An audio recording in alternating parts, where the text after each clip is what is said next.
Good evening, cyber and crypto homies. This is the Cybersecurity and Cryptocurrency Podcast. Today is Monday, November 5th of 2018. This is episode number 44. Got a lot to get to.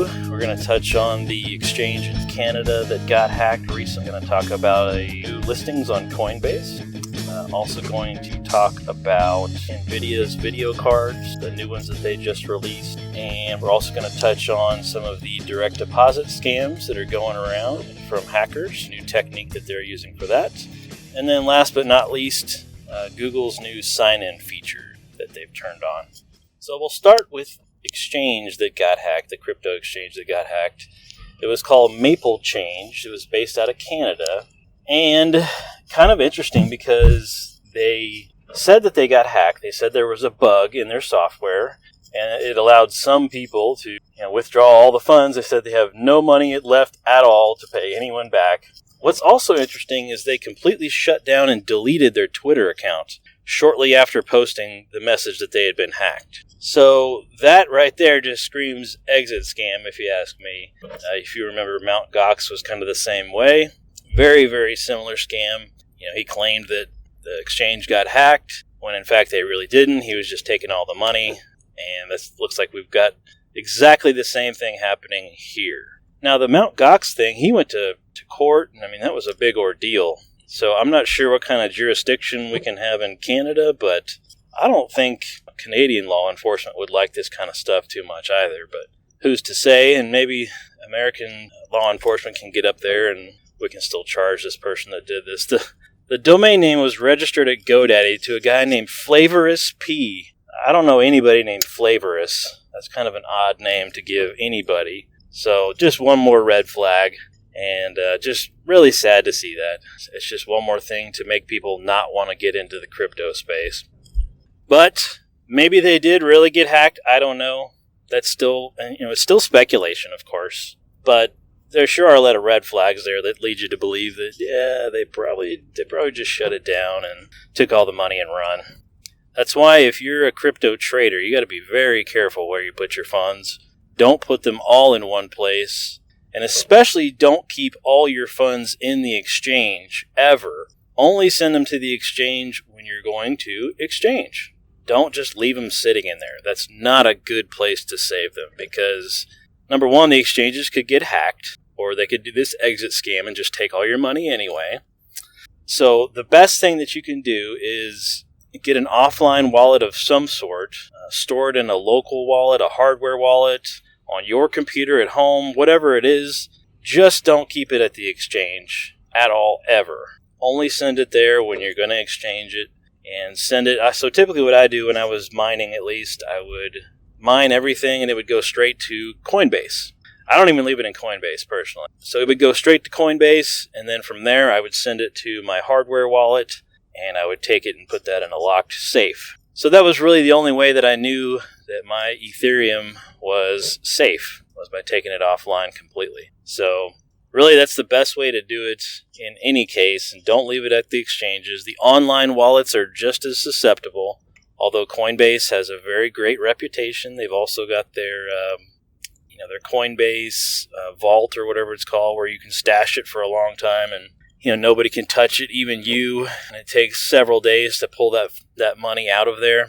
So, there are good things that Coinbase is doing, and I'm not saying that Coinbase is going to get hacked or anything, but I will say that you don't want to leave your money in any kind of an exchange or any kind of online wallet whatsoever, because you just never know when they're going to get hacked. So just keep that in mind when you're out there trading your crypto. So as we reported a few weeks ago, the FBI came out and they said that direct deposits are now being targeted by hackers. They're using phishing emails to get these direct deposit account numbers changed to the hacker's account. So this is a pretty big emerging threat. I can say firsthand that we have received tons of these at my job. Luckily, they've all been blocked thus far, but they are spoofing employees' names, and they'll pretty much pick any employee. They really don't care. They'll spoof any employee's name and send it to, most companies have their generic HR@yourdomain.com, and that's what the hackers are using as well. So if you have one of these generic HR addresses. You might want to maybe enable some more controls on that address, or some more filtering. I'm not sure how you'd want to tackle that, but that is what they're sending it to, at least in my experience from what I've been seeing. And they will use anybody's name. They do not care. They just want to get some money that's not theirs. So heads up for those. This also speaks to HR platforms. If you outsource your HR, this is now a big target. So it's time to reconsider who this is outsourced with. What company is your HR outsourced with? Are they a small little mom and pop shop? And if so, how secure is it? That is the big question. So if hackers start targeting these smaller HR shops and let's say they get in because of poor security controls, hey, they can go change those direct deposit account numbers all they want to without even phishing anybody. But if you have HR internal, now it's a slightly different problem. You do have to still make sure that whatever, typically it's a web-based platform that employees go to sign up for benefits and set up their direct deposit and all that good stuff. You just have to really make sure that whatever they're using to get into that site and the data that that site is storing is all secured, it's all encrypted and all that fun stuff. Still doesn't help if somebody gets phished. I know, if you get phished, you're screwed either way. You can have all the controls in the world, but getting phished really just ruins the day. But be on the lookout for those, and if you outsource your HR, it's time to reevaluate how secure they are, and if you have it in-house, also reevaluate how secure your in-house stuff is too. Our good friends at NVIDIA, they released their 2080s earlier this year. It's only been out a few months, I want to say, and people are already starting to report all kinds of problems with them. So if you're a GPU miner and you've got some graphics cards running and you're using these 2080s, I'd love to hear from you. You can hit me up on Twitter. I'm at eEnglish34 on Twitter, at eEnglish34. Hit me up on there. Let me know what the hash rate is on those things. I've been very curious to hear how much faster they are than their predecessors. So if you're using that, I would sure love to hear from you.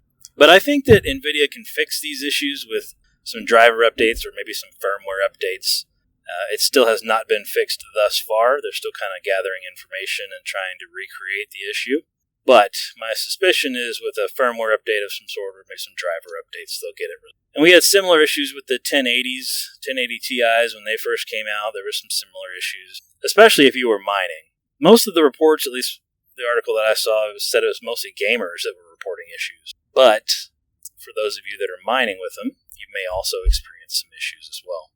But not any different from what we saw with the 1080s, and the driver update fixed those 1080s. So I suspect that a driver update will be able to fix this one as well. Some other interesting stuff here.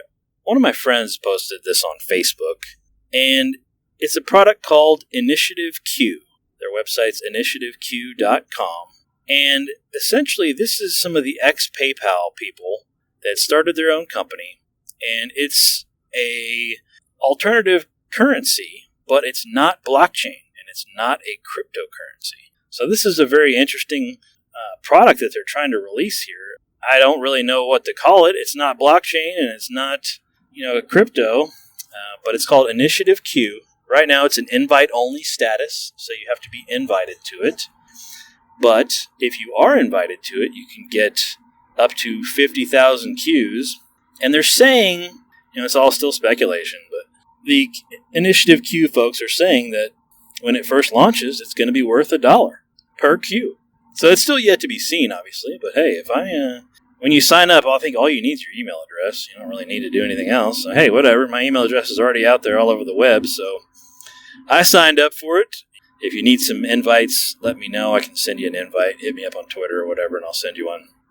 But if you invite up to 5 friends, you can get about 50 or 60 of these Qs. Or 50 or 60,000, of these Qs. So if it really is $1, man, I'm going to be really happy. I will totally take 50 grand. I would not be upset about that. So we'll see. It's supposedly from some ex-PayPal guys, but I'll post a link to their website so everybody can go check that out too. And again, if you want an invite, just holler at me, hit me up on Twitter or whatever. I'll send you an invite to it as well. Certainly interesting, though. Very interesting stuff to think about. More alternative currencies to focus on. In other news, Google has a new security check that they have implemented on their login page, where it uses JavaScript to validate that you are human and that you're not some bot that's doing a password spray attack.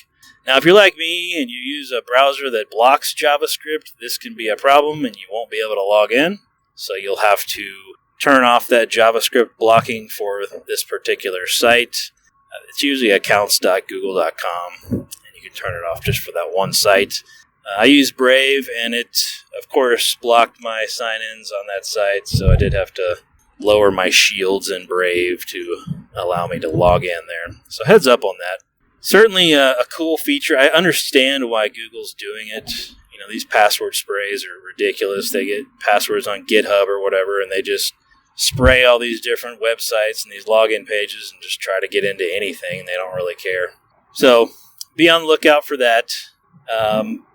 Brave, I'm so in love with their product because it really just makes your web browsing experience so much faster. All these websites have all these videos that have to load and all these ads that have to load, and Brave blocks all that stuff from the start.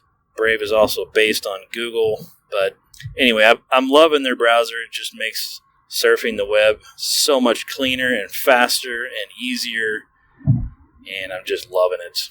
And speaking of Brave, our friends at Coinbase announced that they are going to start supporting the Brave token. It's called Basic Authentication Token, or the BAT token from Brave. So this is only available on Coinbase Pro. It's not available in the regular consumer Coinbase app yet. But I said this a few weeks back that as soon as they started supporting this 0x token, that they were going to open the floodgates for more. And here we go. We're already getting the BAT token. The BAT token has really taken off here. I mean, this is crazy to see it, and I wish I'd held on to the ones that Brave gave me for free, because I had no idea it was going to be this popular. But Coinbase is going to list them in their Coinbase Pro platform. And, they usually put it in their Pro platform before they move it over to their regular Coinbase app, just like they did with the 0x token as well. So really cool stuff there.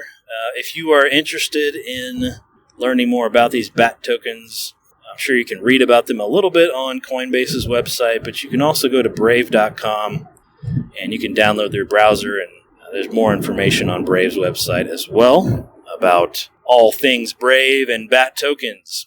And essentially Brave's stance on this is, hey, we're going to block all these ads and these trackers and cookies and videos and whatever from running when you're visiting these various sites. And because we're blocking this, we want to make sure that the websites can still earn money. So how do we do that? So we give them a cryptocurrency based on how many times you visit that website. So I've already burned up all my BAT tokens that I got, but I didn't have very many. I think they give you 15 or 20 to start off with. It's not a whole lot. And you can control what sites get your tokens. And again, it's just based on how many times you visit that site. So really cool stuff. And now apparently you can reload those tokens in the Brave browser itself, and or do some trading on Coinbase with them. So those BAT tokens are way up there right now in price. It's been very surprising to see that. So last couple of things I wanted to get to here. The folks in Georgia, with their elections happening, like they are all across the U.S., the officials in Georgia came out and said there were some accusations that their systems were vulnerable to hacking and whatnot, and they secretively went in and patched all these vulnerabilities, and now they're claiming ignorance and saying that there was no vulnerabilities to begin with. We don't know what you're talking about. There is no vulnerability. Whether or not that's true or not, I don't know, of course, but I thought that was kind of interesting. Why would they hide that? Well, I guess they would want to hide it because, it would skew the elections if something was hacked. Of course, right? Skew the elections and get somebody in office that not everybody wanted. But I think it would be good for them to admit it and say, yes, we did fix it. It only affected, this many voting terminals or whatever you want to do. But, you need to be transparent here. And of course, in a perfect world, you would fix this and then go back and cancel all those votes that were done on those systems prior to the fix and make people come back in. Like, sorry, it was a skewed result. You're going to have to come back. The problem there is knowing who did it, knowing who voted, being able to get them to come back too is also going to be hard. But certainly something that I would have done. But of course, I'm not the officials in Georgia that are running the voting polls and booths and whatnot. But I certainly thought that was interesting to look at. And last but not least, our good friends at FIFA Soccer. They were hacked yet again. This is their second time to get hacked pretty badly. And I do wonder, what is the target for FIFA? What would a hacker be going after FIFA for? And I kind of narrowed it down to at least what I think it is. Whether it's right or wrong, I have no idea. But FIFA and let's say like EA Sports, for example. EA Sports has to buy the naming rights from FIFA. So I'm sure they write them this really massive check or wire them a whole bunch of money. And so I presume that these hackers were after some sort of a payday like that. And or if FIFA has personal information on their soccer players in their leagues and whatnot, very well could be that that's what they were after as well. But certainly thought that was interesting too. If you're a FIFA soccer watcher, heads up, they got hacked. I don't know of many people that give their personal information to FIFA unless you're a soccer player or maybe a up-and-coming soccer star or something. But anyway, thought that was interesting.